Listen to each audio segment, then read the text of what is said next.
Welcome back to Metro Voices. We're discussing the statewide ballot issues for the November election. Next up is Amendment 65, which would instruct the Colorado congressional delegation to propose and support an amendment to the U.S. Constitution that allows Congress and the states to limit campaign contributions and spending. Joining me now are Elena Nunez of Colorado Common Cause and David Kopel of the Independent Institute. Thank you both for joining us. This is a citizen-initiated proposal, Elena, so let's start with you. Why did you bring this measure to the voters?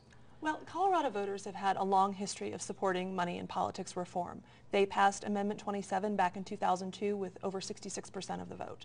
Unfortunately, a series of flawed rulings by the U.S. Supreme Court have really limited our ability to have a handle on money in politics. So Amendment 65 is a way for Colorado voters to stand up to big money in politics and call for a constitutional amendment that would allow us to level the playing field so all voices can be heard in our democracy, not just those who can write million-dollar checks to super PACs. Why are you against this? Oh, well, I think we can look at the effects of what Common Cause did with the Amendment 27 back in 2002. This was something that was pushed by Common Cause, a citizens group, but the way it was actually written was to the disadvantage of citizens organizations. Since then, we've seen lots of small people involved in politics, say a local citizens group that's trying to fight some big corporate welfare giveaway to a developer. They're the ones who can't comply with all these complex technical rules about exactly what you have to file and when, and they end up getting fined tens of thousands of dollars. Meanwhile, the folks who are the big money in politics, people like the billionaire heiress Pat Stryker up on the Northern Front Range, Tim Gill, Rut Bridges, those folks with hundreds of millions of dollars find that Amendment 27 leaves them with all the loopholes in the world to buy politicians at will. The fundamental point is that the First Amendment protects the right of everyone to freedom of speech. Whenever the government gets in the business of limiting freedom of speech, it will be to the benefit of the incumbent politicians. That's the way so-called campaign finance reform has always worked at the congressional level. It's always been something that benefits the incumbents at the expense of the challengers. It's the most dangerous thing in the world to say that the government can censor what people say about the government during an election. Elena, it doesn't directly affect any current law, right? It just encourages Congress to take action. So essentially, if it has no political effect, what would be the point of doing it? Well, it has quite a bit of political effect, in fact, because it does instruct the congressional delegation to take action and let them know how their constituents want them to act on this issue. If they choose not to, then they'll have to answer to their voters who supported this measure in overwhelming numbers, we would hope. But to Dave's point, I think that he's trying to deflect the conversation from what we're talking about. We're not talking about censorship. What we're talking about is not allowing those with millions of dollars to use a megaphone to outshout the rest of us. So when we talk about free speech, this doesn't limit free speech. It creates an opportunity for everyone to have their voice heard. And the laws that Coloradans have supported, let's be clear, we're talking about transparency in who's funding our campaigns, which we can all agree we want to know who's behind that. Whether you're spending a couple of $100s on a local election or millions of dollars on a statewide election, there's a value to the public in knowing who's behind that. And that's why Coloradans support laws like that, and that's why we continue to fight and defend those laws, because it's important when we're making such critical decisions that we know where money is coming from. Here's the practical effect. The incumbents, the folks who run the system already, always design these systems so that they get the money they need, because being in power, they can raise money from a lot of folks. It's the outsiders, the challengers, who may need a larger contributor to help them. For example, in 1968, Eugene McCarthy, Democratic senator from Minnesota, challenged incumbent President Lyndon Johnson because of the Vietnam War issue. McCarthy did so well in the New Hampshire primary that Johnson dropped out of the race. McCarthy has always said that the reason he was able to challenge Johnson was because he had a few small contributors, some very rich folks who, like him, were against the war, who gave him the money so that he could compete and get his message out. This isn't at all about, when we're talking about censoring some people. People want to make a contribution to a campaign or to an issue committee or whatever to promote their point of view. That we don't have the fact that somebody buys advertising on TV or anywhere else to promote their viewpoint doesn't suppress anyone else.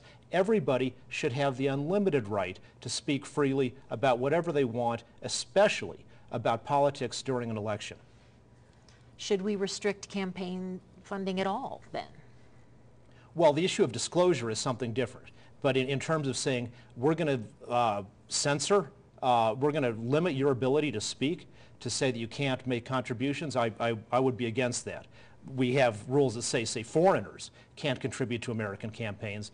That seems fair. But for what Americans spend on American elections, no, I think that's the very point of the freedom of speech. That's when speech needs to be most free, is when we're having our elections, and we need to hear all voices as much as they want to be heard.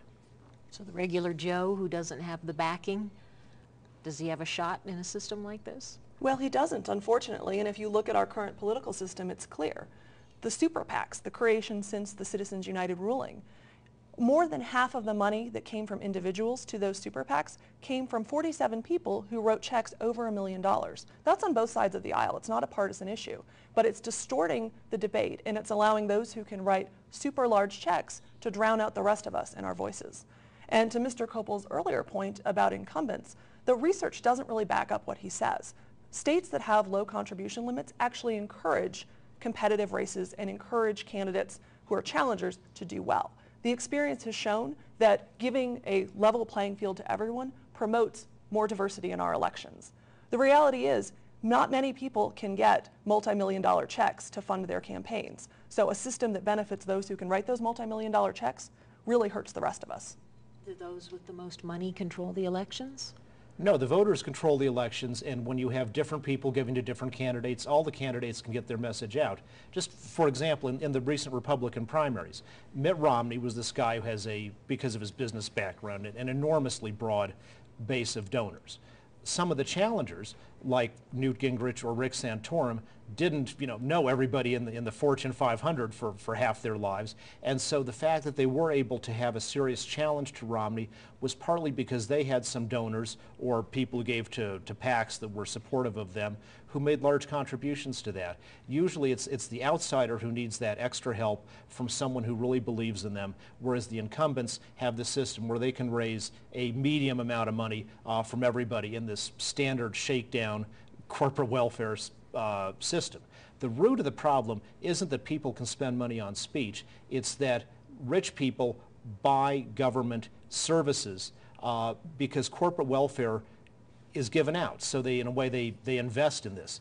In Colorado, we have 4 separate provisions in our state constitution which outlaw corporate welfare, but sadly the Colorado Supreme Court has been negligent and feeble about not enforcing those. If we would start enforcing those, that would be the real way to get money out of politics. I want you each to get a shot here to make your pitch and give us some closing remarks. I want to make sure you have enough time to do that. So Elena? Sure. Amendment 65, again, is about giving voters the opportunity to reclaim our democracy. Right now, it is for sale to the highest bidder, and those who can write those large checks, millions of dollars to super PACs, are having a disproportionate influence on who's able to run for office and who gets elected. And here in Colorado, where as a swing state, we've seen nearly $20 million in political advertising so far in the Denver metro area, we're seeing the impact of money on our political system. Amendment 65 is a first step in reclaiming our democracy so we can have the sensible campaign finance limits that we all support. And that's why we would encourage a yes vote. All right, David?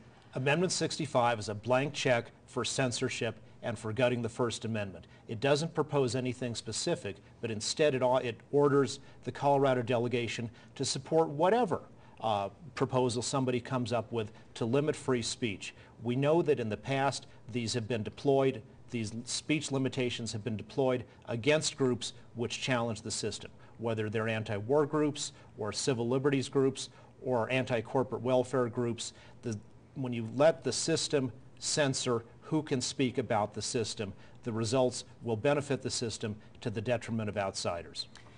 I'd like to thank you both for being here, helping voters sort through all this. Appreciate your time. Thank you. Thank you to David Kopel and to Elena Nunez. We'll be right back to tell you about Amendment S.